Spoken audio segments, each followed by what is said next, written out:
we'll have to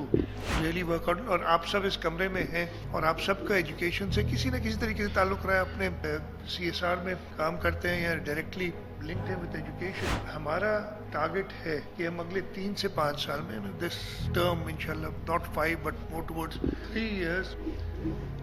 30 lakh بچے ہم جو اسکول ہیں ان کو لے جائیں. اگین اس کے بعد بھی اتنے ہی رہ جائیں گے جتنے ہم کرتے ہیں, بلکہ جس طریقے سے آگے بڑھ رہا ہے تو شاید اور زیادہ رہ جائیں, بٹ ایٹ لیسٹ یہ ہم ٹارگٹ کریں ان مائکرو اسکولس کے تحت. ہم اپنے ایجوکیشن ڈپارٹمنٹ میں جو انٹرونشنس کر رہے ہیں ان کے تحت, اور اس سلسلے میں آج یہ ایونٹ ہے 2 چیزوں کے لیے. ایک تو یہ پرابلم جو ہے جس کا سب کو پتہ ہے اس کو ہائی لائٹ کرنا, اس کی جو ہم نے جس طریقے سے اس کو ہینڈل کرنے کی کوشش کی ہے اس پہ, اور جو سکسیس ہوئی ہے اس کی فیز 1 کی, اس سکسیس کو سیلیبریٹ کرنا, اور اس کے ساتھ ساتھ اگلی فیز کے لیے وتھ مور ویگر اس کو فالو اپ کرنا تاکہ ہم اپنا ٹارگٹ جو ہے اس کو پورا کر سکیں.